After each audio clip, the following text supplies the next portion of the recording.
Hey guys, good morning, welcome back to my channel. নতুন একটা ব্লগে তোমাদের সবাইকে ওয়েলকাম। আজকে ছুটির দিন, মানে সানডের ব্লগ নিয়ে কিন্তু চলে এসেছি। ঘড়িতে সময় এখন 10টা 15। আমি কিন্তু রেডি হয়ে গেছি ব্রেকফাস্ট করে নিয়ে। আর এদিকে ওর ব্রেকফাস্ট করেনি, ও কিন্তু এখন ব্রেকফাস্টে সারছে। তো আমাদের টাইটেল থাম্বনেল থেকে বুঝতে পেরে গেছো আমরা কোথায় যাচ্ছি। হ্যাঁ, আমরা আজকে যাচ্ছি হচ্ছে অঙ্কির বাড়িতে। তো প্রত্যেকবারের মতো কিন্তু এবারে আর বাইকে যাচ্ছি না, শুধু এবারে আমরা দুজন যাচ্ছি না জন্মদিনে। প্রত্যেকবারে যেমন দুজন যাই, এবারে কিন্তু অনেক কে যাচ্ছে। সেজন্য কিন্তু বাইকে করে যাইনি আমরা কিন্তু সদন থেকে বাসে করেই যাচ্ছি। তো ওর বাড়ি হাওড়া ডুমজুর, মানে অনেকটাই দূর, বুঝতে পারছো, 1 ঘন্টা 1.5 ঘন্টা কিন্তু জার্নি। যেটা বাইকে যেতে খুবই মজা লাগে আমার, কিন্তু সেটা কিছু করার নেই। এবার অনেকে যাচ্ছে, দাদা বোন, আমার মাকে ওরা নিমন্ত্রণ করেছিল, তারপরে এক দিদি। তো আমরা অনেকে যাচ্ছি, সবাই মিলে কিন্তু অঙ্কির জন্মদিনে এবার যাচ্ছি সেই কারণের জন্য। আর বাসে উঠে আমার কখন মনে হচ্ছিলো যে নামবো, তো বাসে জার্নি করি না, সবসময় স্কুটি বাইকে চড়া হয়। খুব একটা বাজে অভ্যাস হয়ে গেছে আমার, যে আমি উঠে খুব কষ্ট হচ্ছিলো, আমার বিরক্ত লাগছিলো। কিন্তু কিছু করার নেই, মাঝে মাঝে সব কিছু জার্নি করাটাই বেটার, মানে সব কিছু অভ্যাস থাকাটা ভালো। তো যাই হোক, কথা বলতে বলতে কিন্তু ফাইনালি অঙ্কির বাড়িতে কিন্তু আমরা সবাই চলেই আসলাম। Anki, happy birthday. Thank you. দেখ খুলে আগে, তুই যে জামাটা বলেছিলিস আমার মতো, ওই জামা আর একটু খুলে দেখ।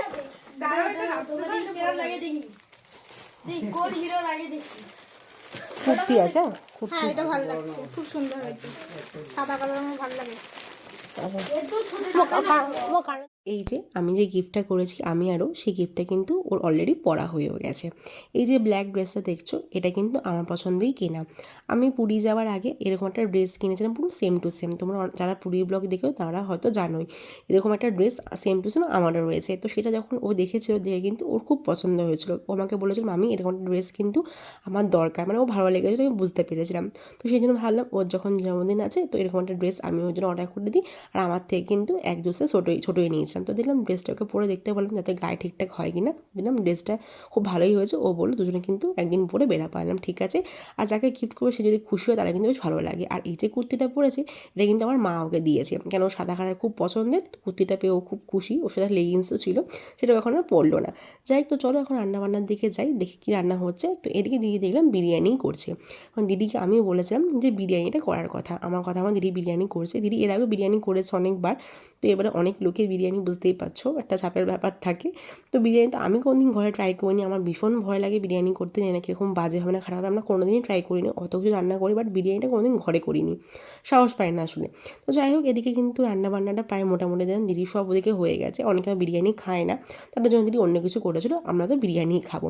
তো বিরিয়ানি খাওয়া দাওয়া করে কিন্তু সোজা চলে আসলাম ছাদে। আর ছাদে এসে ওদিকে দেখতে পাচ্ছ ওরা কিন্তু খেলাধুলা করছে বাচ্চাগুলো। আর আমরা আসলাম কিন্তু একটু রোদ্দুর পোহাতে, নিচটা প্রচুর ঠান্ডা, যেহেতু ওদের এদিকটা একটু গ্রাম সাইডে, তো সেই জন্য ঠান্ডা তো হবেই আমাদের দিক থেকে বেশি। তো যাই হোক, সবাই মিলে এখন ছাদে চলে আসলাম, এসে গল্প করছি। আর খাওয়া দাওয়ার পর যেটা একটুখানি খেলে ভালো লাগে সেটা হলো কোল্ড ড্রিঙ্কস। তো এখানে যাইবো সবার জন্য কোল্ড ড্রিঙ্কস নিয়ে এসেছিলো, আমরা বসে বসে গল্প করছিলাম, দিদি বিয়ের অ্যালবাম দেখছিলাম, আমি দেখেছি, অনেকে দেখেনি। তো দিদি সেগুলোই দেখাচ্ছিলো।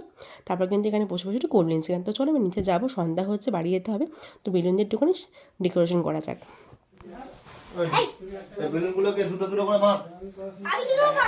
মুখটা একটু ফেস পাউডার দিয়ে থাকলে, কালো কালো লাগছে।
এটা সরাও, এটাকে সরাও, কেক সরাও, কেক সরাও। দেখি দেখি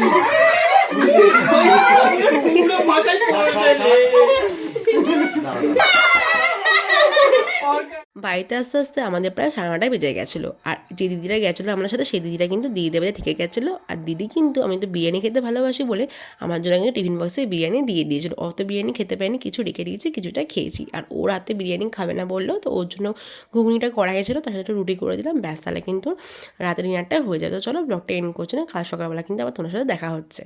গুড মর্নিং, হইতে সময় এখন 9টা। আজকে কিন্তু ঘুম থেকে উঠে দেখি চোখটা পুরো ফুলে আছে। কালকে রাতে বাসে এসেছিলাম, ঠান্ডাটা লেগে গেছে পুরো। আমি তো আমাদের স্কার্ফ নিয়ে যেতে ভুলে গেছিলাম, তো সোয়েটারটাই পরাছিলাম, স্কার্ফের কথা তো মাথায় ছিল না, সেই ঠান্ডাটা লেগে গেছে।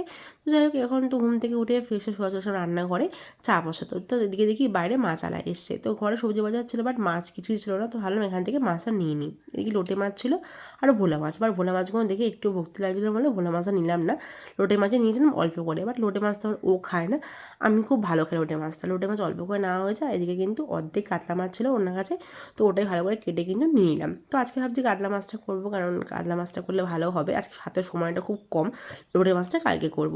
তো একটা রান্না করলাম, আর এদিকে কিন্তু বিট আর আলুর তরকারি রান্না করছি, তাহলে কিন্তু রান্না আমার কমপ্লিট হয়ে যাবে। আর ভাত তো সকালবেলা হয়ে গেছে, রান্না হয়ে গেলে কিন্তু ও খেয়ে দিয়ে অফিস বেরিয়ে যাবে। হইতে সময় হলো 1টা 2, আমার স্নান করা কমপ্লিট, স্নান করে নিয়েছি এখনই। আর তোমরা দেখেছো আজকে লাঞ্চের মেনু তো কী কী রয়েছে। কাতলা মাছ করেছিলাম, তার সাথে পিঠ আর আলু দিয়ে তরকারি, ওটা বিট আলুর তরকারি রাতের জন্য করে রেখেছিলাম এখন থেকেই। আর আমি জাস্ট রুটি দিয়ে টিফিন করেছিলাম। আর আজকে তরকারি হচ্ছে শিম আর ধনেপাতা লঙ্কা দিয়ে একটা তরকারি। শিম মানে ধনেপাতা লঙ্কা ভালো করে মিক্সিতে বেটে তারপর করা হয়েছিল। ওই তরকারিটা রান্না করতে পারি না, ওটা মা করেছিল, তাই ওটা তোমার সাথে শেয়ারও করা হয়নি তখন। তো যাই হোক, ও অফিস বেরিয়ে গেছে, এখন আমি একটু ছাদে যাবো, ছাদে জামা প্যান্ট তুলতে যাবো। আর রোদ্দুর তো পোহাতে ইচ্ছা করে, ঠান্ডা ঠান্ডা আছে মোটামুটি। মাঝখান থেকে একদিন বৃষ্টিও হচ্ছিলো, তোমরা জানো, তখন ঠান্ডা পড়েছিল। তো যাই হোক, এখন ছাদে একটু চাই গিয়ে জামা প্যান্টটা তোলাটাই মেন উদ্দেশ্য, রোদ্দুর পোহানো না, কারণ একা একা দাঁড়াতে ভালো একদমই লাগে না। জামা প্যান্টগুলো সকালবেলা মা মেলে দিয়ে এসেছিলো, ওগুলো এখন তুলতে হবে, তখন শুকিয়ে গেছে। আর রোদ্দুর কড়া রোদ পুরো শুকিয়ে গেছে। তো চলো ছাদে যাই, বাড়ি সব শুকিয়ে গেছে।